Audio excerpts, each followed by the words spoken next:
morning students. In my previous lecture, I have explained you Geography 4 chapter Weathering and Soil Formation for class 7, and now today I will continue the same chapter. So in my previous lecture, I have explained you soil formation and the factors that depending on soil formation. तो आज मैं बात करने जा रही हूँ, आज का मेरा टॉपिक है सॉइल कंजर्वेशन. सॉइल कंजर्वेशन मतलब होता है बच्चों मृदा का संरक्षण करना, मिट्टी का कैसे संरक्षण किया जाए. ये जो हमारी मिट्टी नष्ट हो रही है उसको हम कैसे कंजर्व करें.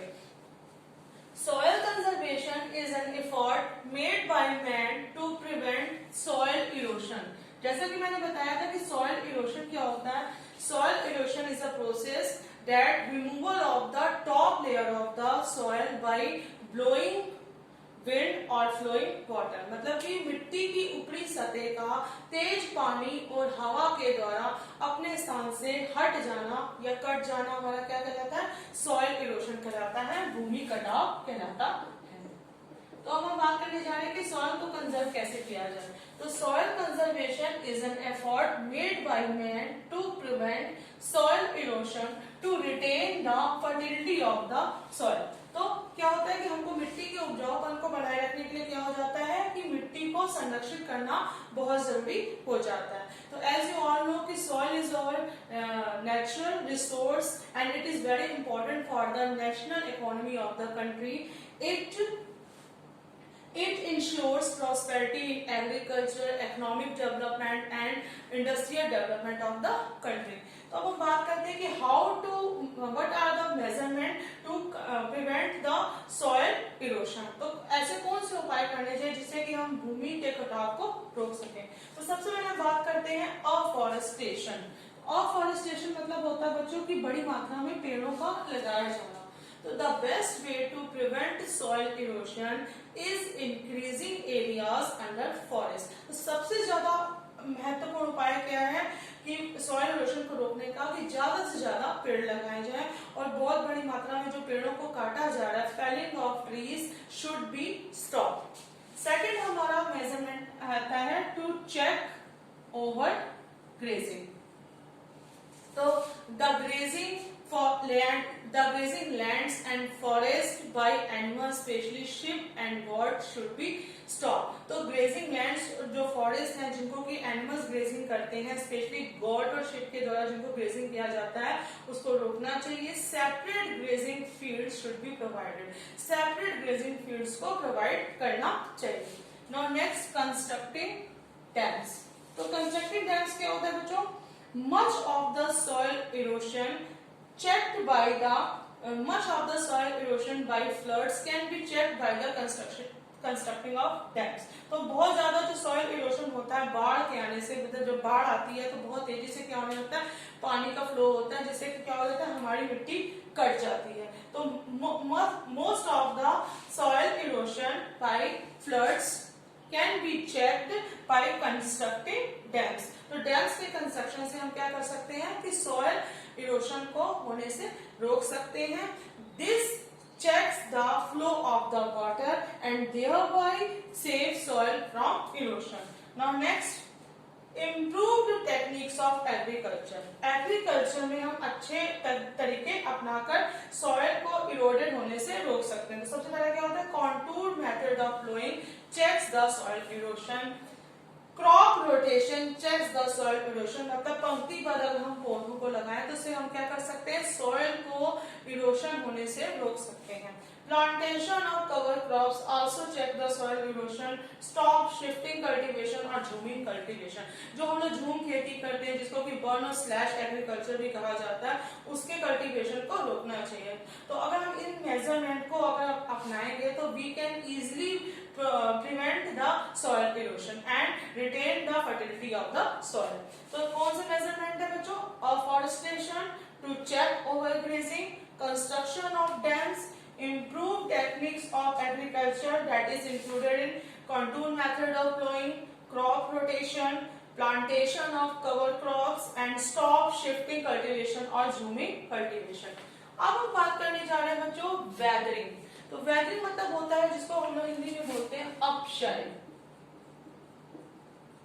तो weathering is a process, it involves disintegration. Disintegration मतलब होता है बच्चों विघटन, एंड डीकम्पोजिशन, डीकम्पोजिशन मतलब होता है सड़ना या गलना। तो it involves the disintegration and decomposition of rocks. तो इसके अंतर्गत क्या होता है, चट्टानों का विघटन मतलब चट्टानों का टूटना और उनका सड़ना आता है। तो weathering does not change the composition of rocks. Weathering जो होती है हमारी रॉक्स के कंपोजिशन को चेंज नहीं करती है। It involves the disintegration and decomposition of rocks where they exist। मतलब जब चट्टानें निकलती हैं तो चट्टानों का डिसइंटीग्रेशन और डीकम्पोजिशन जो होता है वो वेदरिंग के अंतर्गत आता है। तो this is a static process. ये हमारी कैसी प्रोसेस है, स्टैटिक प्रोसेस है।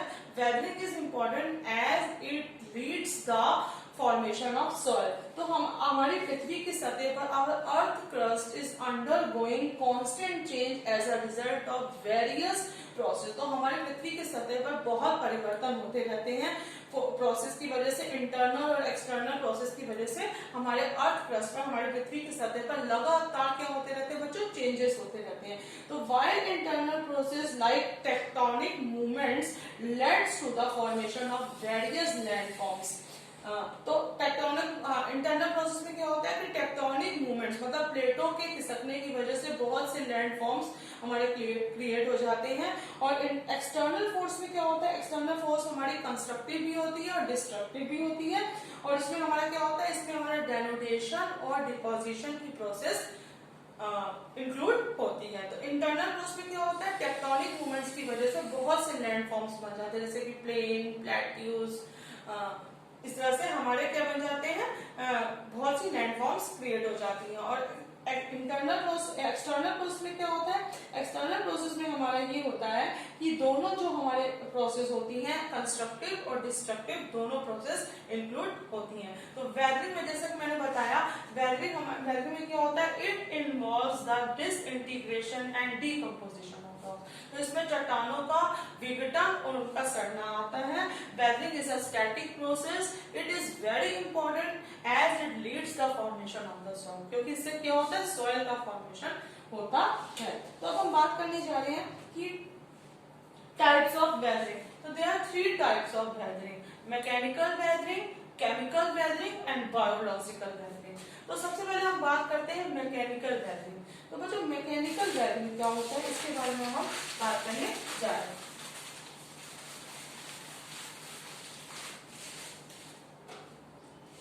Mechanical weathering,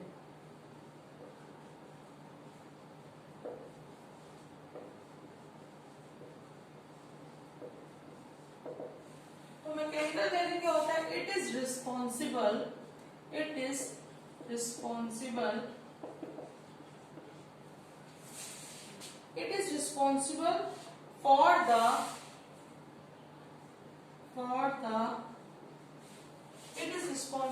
for the disintegration of rocks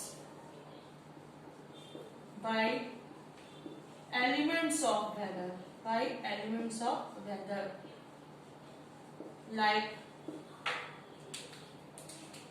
wind, heat, frost, man, plants and animals। बच्चों हम बात करने जा रहे हैं कि वेदरिंग हमारा क्या होता है, मैकेनिकल वेदरिंग क्या होती है, it is responsible for the disintegration of rocks by the elements of weather. तो इसमें ये रिस्पॉन्सिबल होती है चट्टानों के टूटने के लिए। और चट्टानों का टूटना कैसे होता है, by the elements of weather, weather के एलिमेंट्स से। वेदर के एलिमेंट्स कौन से होते हैं, wind, heat, frost, man, plants and animal. तो it depends on the, it does not, मतलब mechanical weathering does not change the composition of rocks. Mechanical weathering जो होती है वो रॉक्स के कंपोजिशन को चेंज नहीं करती है। तो it depends on the various factor. Mechanical weathering depends on the various factors like extreme of temperature, exfoliation, nature of rocks, structure of rocks, frost, wind and slope of land।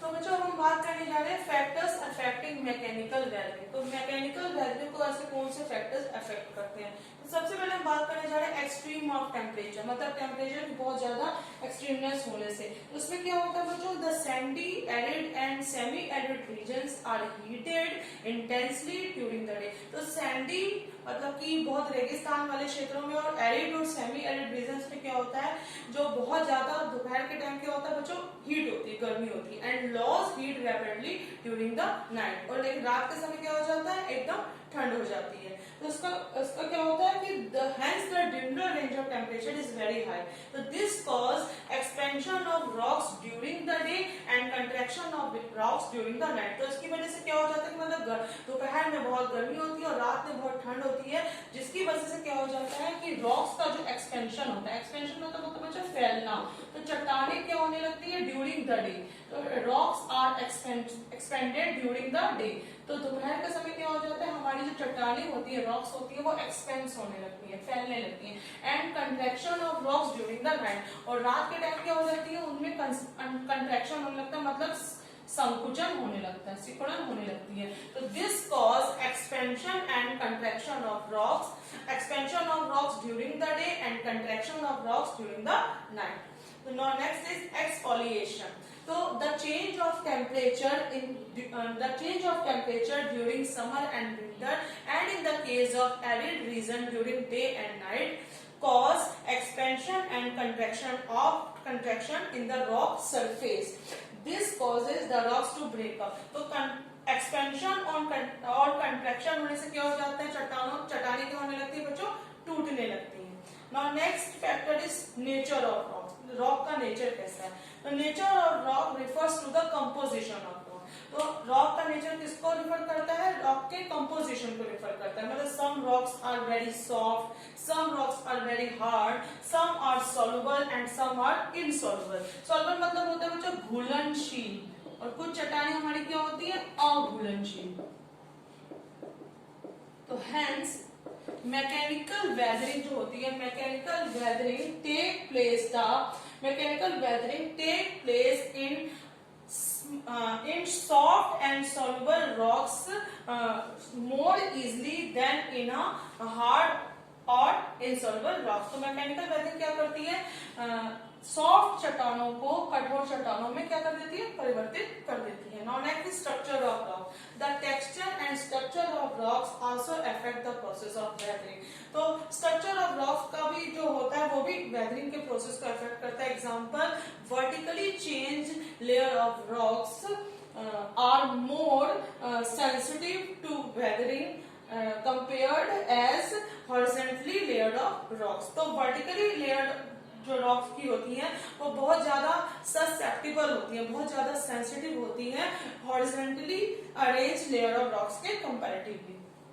Next हम बात करते हैं Frost. Frost मतलब होता है मतलब ठंड, कंपन, कुछ भी आप कह सकते हो। तो Frost is the most important agent of weathering in the temperate region. तो फ्रॉस्ट हमारा जो है वेदरिंग का बहुत ही इंपॉर्टेंट एजेंट है टेम्परेट रीजन में। When the water enters into the rock, जब हमारा पानी चट्टानों में प्रवेश करता है तो वो किस में टर्न हो जाता है, इट टर्न्स इनटू आइस। वो किसमें चेंज हो जाता है बच्चों, वो आइस में चेंज हो जाता है। तो its volume increases. During the day the ice thaws. तो दिन के समय क्या हो जाता है, आइस क्या हो जाती है, थब्स हो जाती है, मतलब बर्फ क्या हो जाती है, पिघलने लगती है। And water enters into the rock. तो जो पानी होता है वो चट्टानों में प्रवेश करने लगता है। But during the night when the temperature down, लेकिन जब रात के समय जब हमारा टेम्परेचर तापमान कम हो जाता है, द आइस अगेन फ्रीज, मतलब द वाटर अगेन फ्रीज। तो पानी क्या हो जाता है, फिर से जम जाता है, एंड वाइडनिंग द रॉक, और जिससे चट्टाने क्या हो जाती है, चट्टाने चौड़ी होने लगती हैं। तो this repeated freezing and thawing results the breaking up of the rocks. तो ये जो पानी का जमना, बर्फ का पिघलना और जमने की वजह से क्या हो जाता है, हमारे चट्टाने टूटने लगती हैं। तो this repeated freezing and thawing of ice results breaking up of rocks. तो बर्फ के पिघलने और जमने से क्या चट्टाने टूटने लगती हैं। नेक्स्ट हमारा फैक्टर आता है विंड। नेक्स्ट फैक्टर है हमारा विंड। तो बच्चों आज मैंने आप लोगों को क्या समझाया? आज मैंने आप लोगों को वेदरिंग क्या होता है? Weathering it involves the disintegration and decomposition of rocks and weathering of three types: mechanical weathering, chemical weathering and biological weathering. तो mechanical weathering is responsible for the disintegration of rocks by the elements of weather like extreme of temperature, exfoliation, nature of rocks, structure of rocks and force. Now that's all for today. I will continue this chapter in my next video.